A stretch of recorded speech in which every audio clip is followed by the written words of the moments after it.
Siklus hidup arsip di Kementerian Agama Republik Indonesia dimulai dari penciptaan dan penerimaan.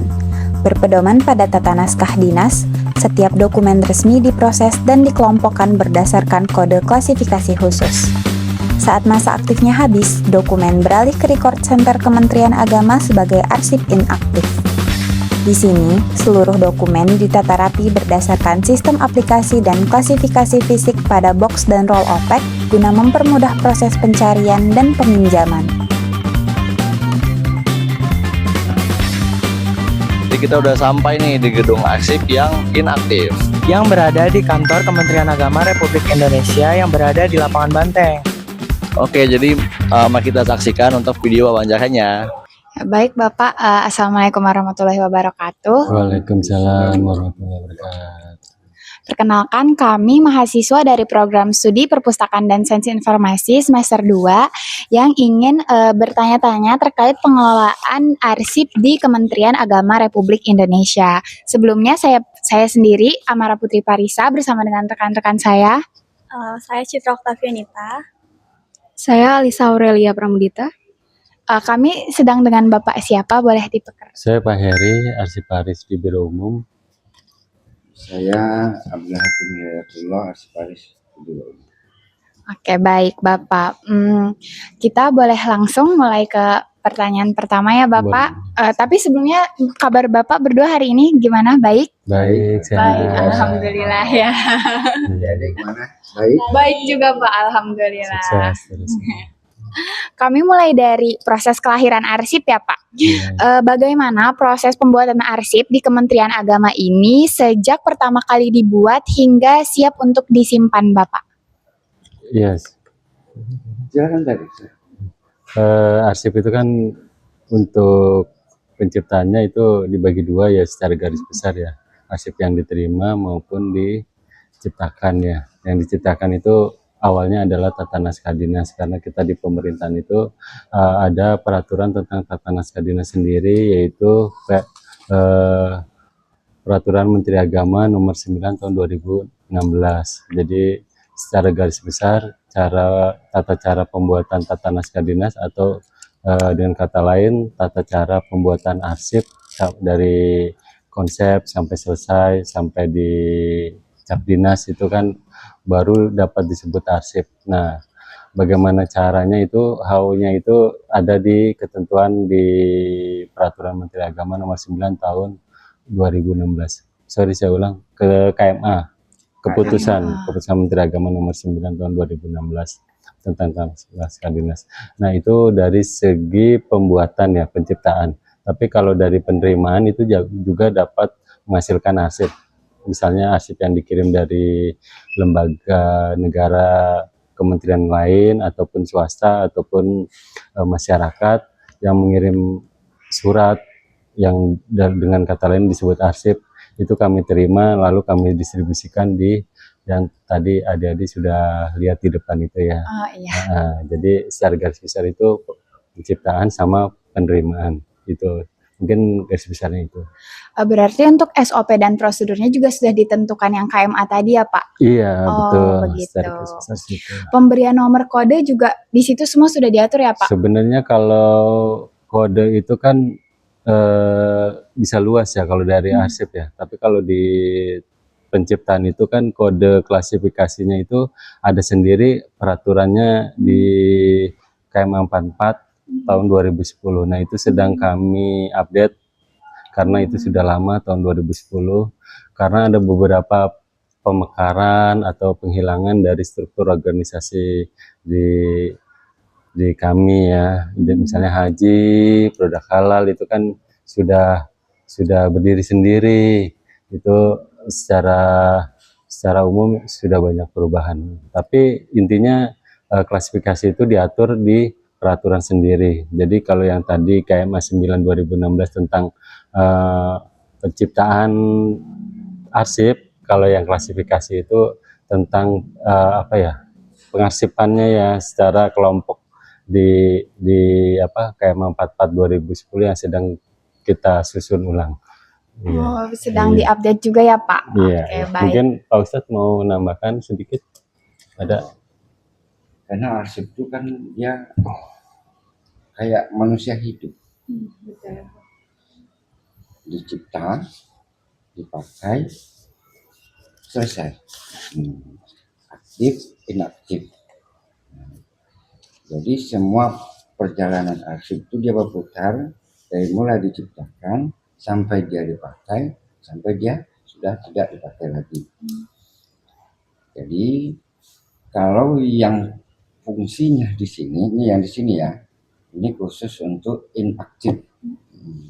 Jadi setelah prosesnya selesai di ruangan lantai 1 yang persuratan di dalam sudah selesai dipakai, nanti akan dioper ke sini.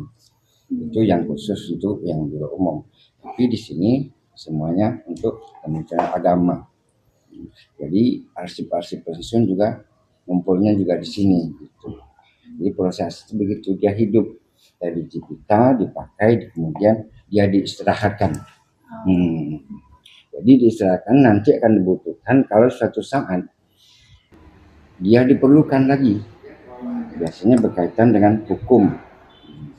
Seperti pensiun itu waris kan. Ada masalah tentang warisan, waris pensiun akan dicari, dicek lagi ke tempat penyimpanannya. Di sini penyimpanan arsip yang inaktif. Itu Bang tambahan itu. Baik, Bapak. Berarti unit bagian yang mengurus arsip di Kemenak itu apa, Pak? Biro atau apa?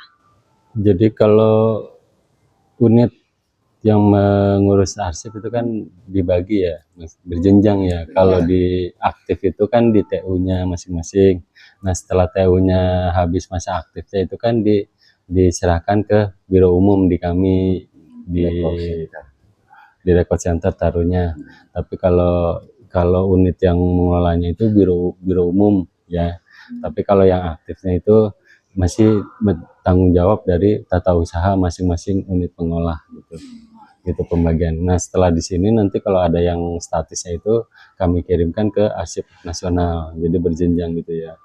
Dari aktif, inaktif sampai statusnya gitu. Andre, biro umum yang ditunjuk oleh Setjen sama di TU-nya masing-masing gitu. Iya. Baik, Bapak.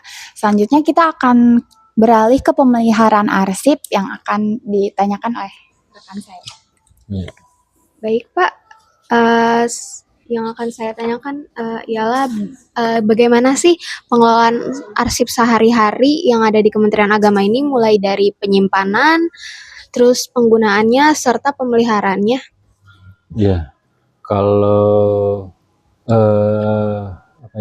pemeliharaan dari itu kan dibagi secara jenis arsipnya ya, apakah arsip dinamis, arsip vital, arsip statis itu kan beda-beda penyimpanannya ya. Kalau arsip aktif itu kan kayak tadi di Rolopek kan udah lihat gitu ya, atau di di lemari-lemari itu kan masih bisa diaktif seperti itu, atau di outner tapi yang nggak usah dibolongin, ada plastik covernya gitu.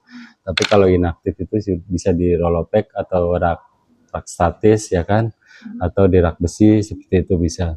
Nah kalau statisnya itu di arsip nasional seperti itu. Jadi masing-masing pemeliharaannya itu beda penanganan ya, karena jenisnya beda-beda, baik aktif, inaktif, vital maupun statis seperti itu.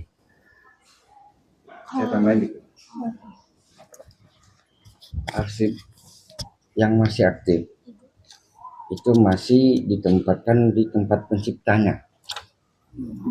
Nah, kalau yang sudah tidak aktif, semuanya itu akan dibawa ke record center. Jadi dia ada JRA nanti.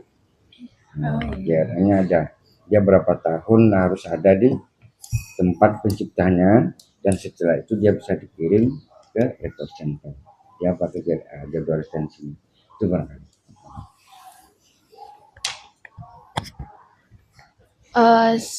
Kalau buat prosedur pencarian terus peminjaman atau pengembalian arsipnya tuh gimana ya, Pak? Jadi, ya pertama-tama mereka harus bersurat ya secara kedinasan gitu, maksud dan tujuannya apa. Biasanya kan dalam rangka untuk proses pengadilan kah, atau terkait dengan misalnya eh, pensiun dan Sejarah, sebagainya. sebagainya. Tapi intinya adalah orang yang meminjam itu adalah orang yang memiliki Proteksi. kepentingan lurus dengan apa yang dijadikan arsip itu gitu. Jadi nggak sembarangan orang mencari arsipnya. Misalnya arsip yang dicari adalah arsip pensiun, biasanya orang kepegawaian kah atau orang keuangan kah, seperti itu. Tambah dikit, sebelum orang itu mencari arsip, yang dicarinya arsip aktif apa inaktif. Mereka harus bersurat dulu ke bagian persuratan dan kearsipan. Dari sana nanti akan diberitahu. Nanti dijelaskan mau dicari arsip apa. Gitu. Setelah ditahu cari arsip apa, maka dari kearsipan dan persuratan akan memberitahu ke record center.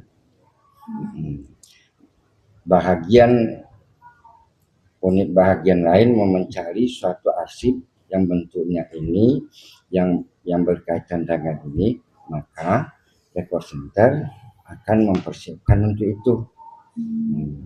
Jadi setelah suratnya mereka dibalas, mereka datang ke sini, tapi nggak perlu masuk ke dalam.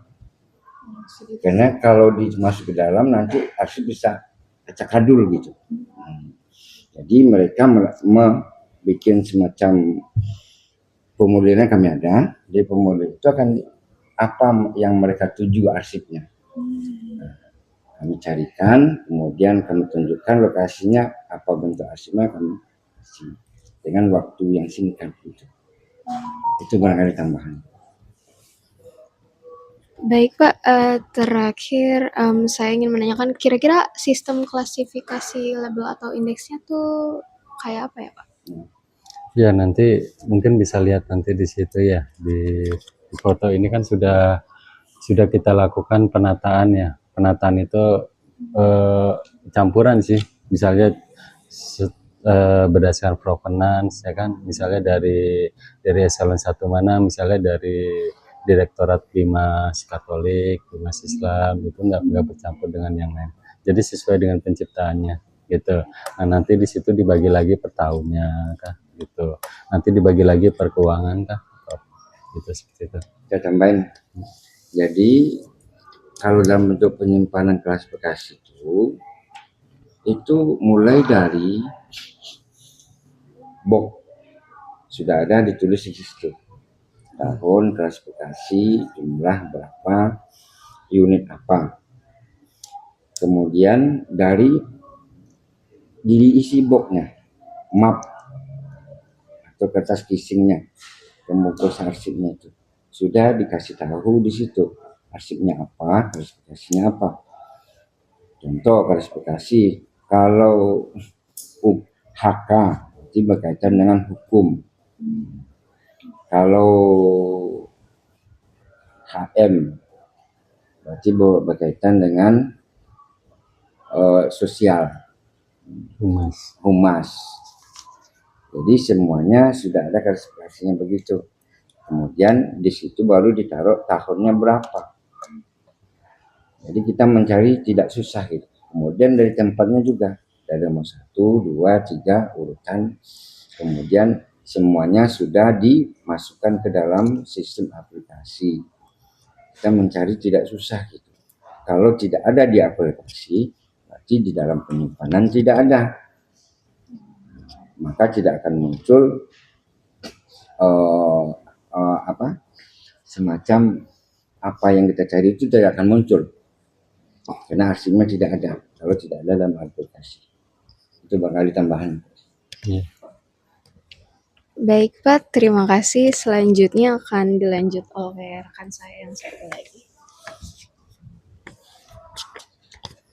Baik Bapak, sekarang masuk ke pemusnahan arsip. Tadi kan sempat disinggung tentang JRA-nya ya Pak. Untuk di arsip Kemenak ini penggunaan jadwal retensi arsipnya itu gimana detailnya Pak?